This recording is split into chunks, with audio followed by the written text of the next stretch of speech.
अस्सलामुअलैकुम दोस्तों, मैं हूं राव कमर रिजवान और आप देख रहे हैं मेरा यूट्यूब चैनल। दोस्तों, आज की कहानी एक फौजी की बीवी की है। जब उसका शौहर अपनी ड्यूटी पर जाता तो वो अपना वक्त कैसे गुजारती, उसकी रुला देने वाली ये कहानी आखिर तक लाजमी सुनिएगा।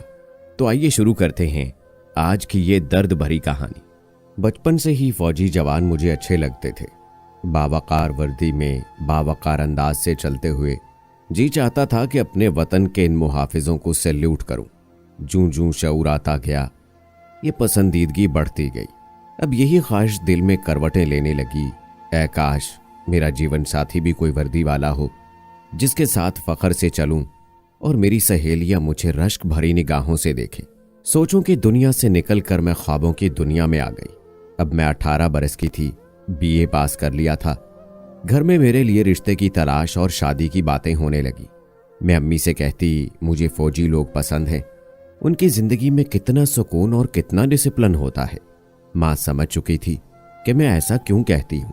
वो मेरे लिए किसी फौजी जवान के रिश्ते की खातिर दुआ गो रहने लगी। माँ की दुआएं रंग लाईं। मैं जिसका इंतजार कर रही थी उसका पैगाम आ गया।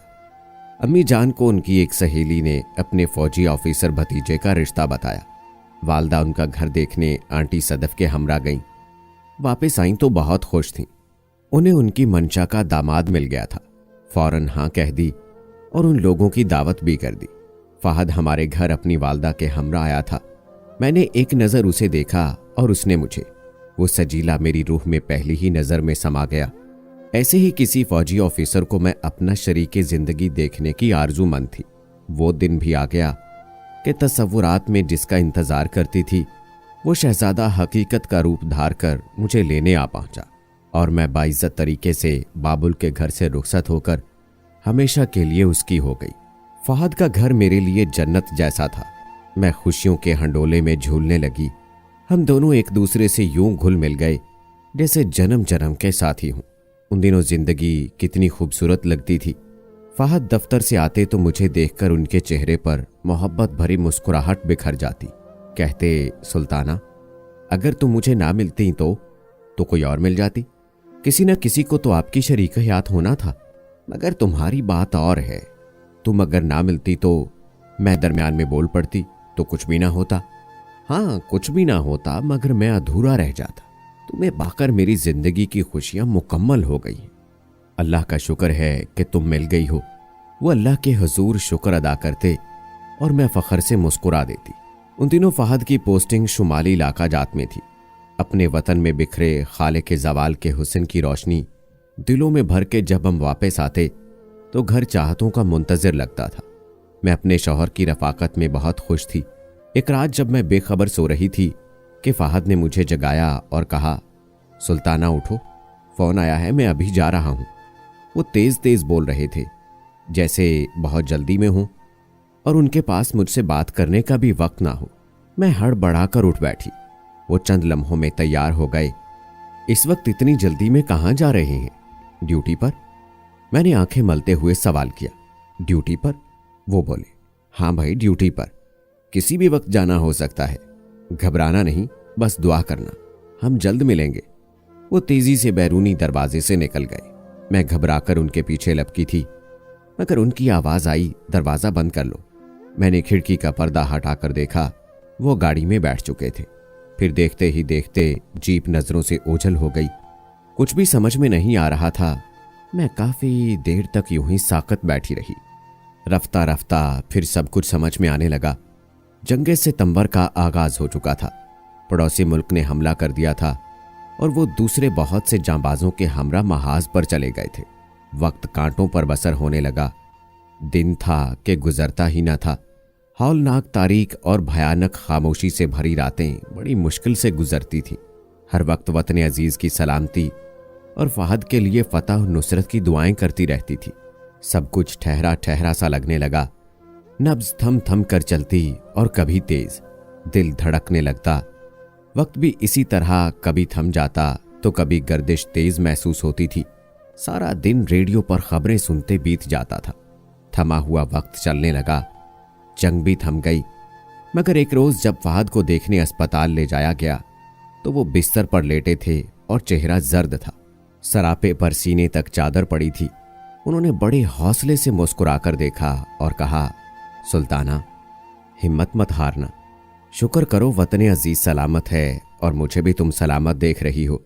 शहीद हो जाता तो रुतबा पा लेता, लेकिन जिंदगी भी नेमत है, इसका भी शुक्र अदा करना चाहिए। मैं घर जाकर सजदा रेज हो गई कि मेरे होने वाले बच्चे का बाप सलामत था, जबकि इस जंग के अलाव में कितने ही जानिसार दीवाना वार कुर्बान हो गए थे। काश मेरी जिंदगी भी वतन के काम आ सकती। उन दिनों मैं ऐसा सोचने लगी थी। फहद घर आए मगर वो सही सलामत नहीं रहे थे। उनकी एक टांग ज़ाय हो गई थी। वो बैसाखी के सहारे आए थे। मैंने शुक्र किया था, लेकिन उनको इस हाल में देखकर बेख्तियार आंखों से आंसू बह निकले थे, जिन्हें जल्दी से अपने आंचल में जज़ब कर लिया था, कहीं वो नाराज ना हो। दिन गुजरते गए और एक रोज मैं एक बेटे की मां बन गई। जब बेटे को देखने फहद बैसाखी के सहारे अस्पताल आई तो जज्बात से उनका चेहरा सुर्ख था और मैं भी जब्त ना कर सकी। जब्त के सारे बंधन टूट गए। मुद्दत से रुका हुआ सैलाब आंखों से बह निकला। बेटे की पैदाइश की खुशी होती है, इस खुशी के दिन रोते नहीं। उन्होंने समझाया, हयात लाफानी नहीं और मैं शहीद भी नहीं, जबकि शहीद तो हयात और जावेदानी पा लेते हैं। उन्होंने मेरे आंसू पोंछ दिए। देखो, अल्लाह ने मुझे जिंदा रखा है, ये उसकी मसलहत है कि मैं अपने बेटे को देखने के लिए मौजूद हूं। तुम फिर किस लिए रो रही हो? उन्होंने प्यार से मेरा हाथ अपने मजबूत हाथों में लिया तो मुझे लगा जैसे मेरे जख्मों पर मरहम रख दिया हो। वक्त का पहिया तेजी से घूमता गया। हमारा लखते जिगर साद देखते देखते बड़ा हो गया।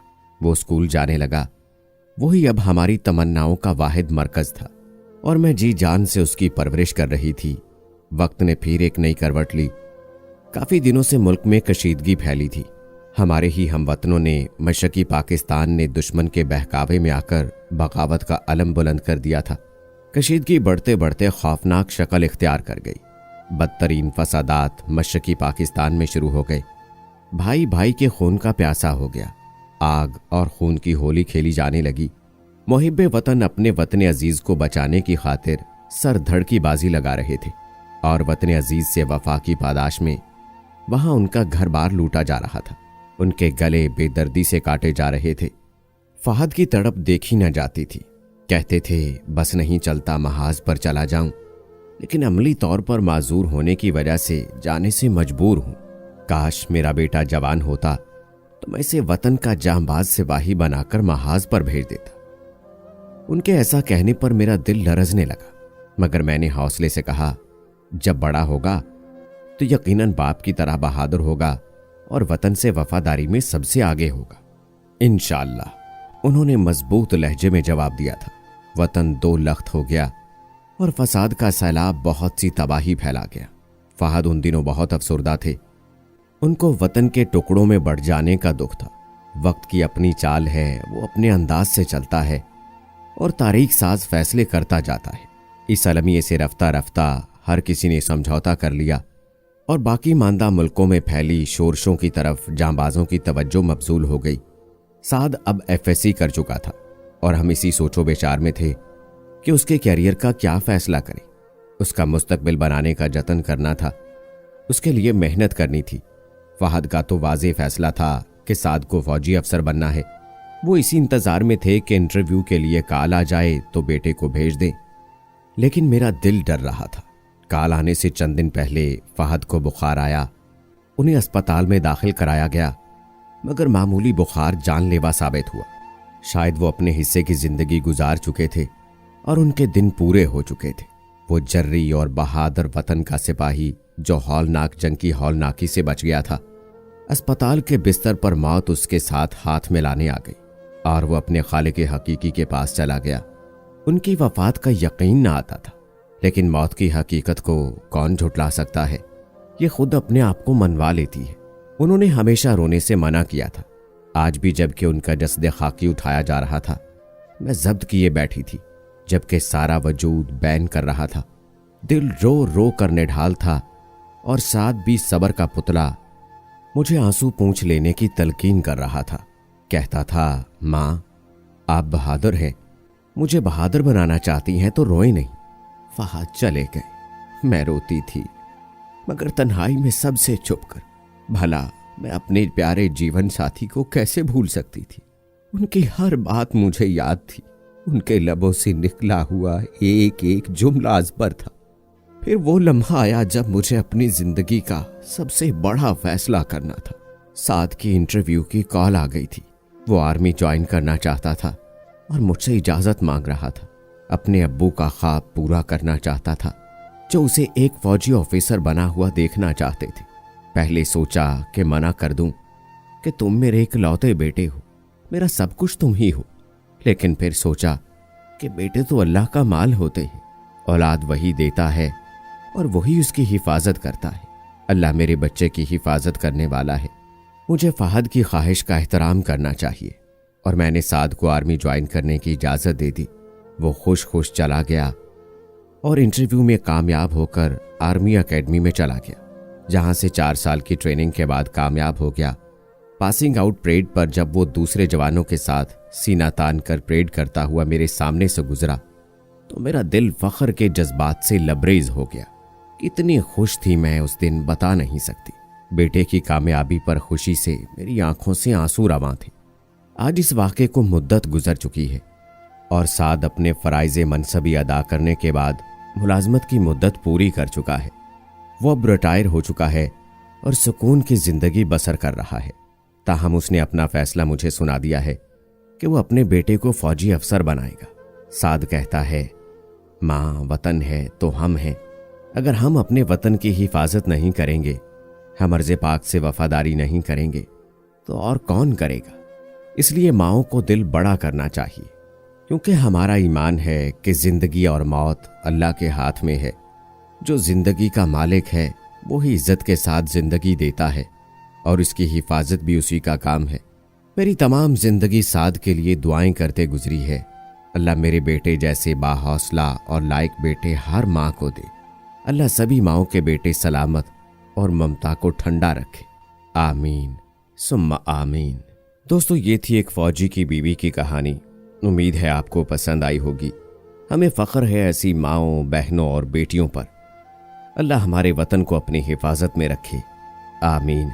कैसी लगी कहानी कमेंट में ज़रूर बताएं। मज़ीद ऐसी वीडियोज़ के लिए मेरे चैनल को सब्सक्राइब कर लें। मिलते हैं अगली वीडियो में, तब तक के लिए अल्लाह हाफिज़।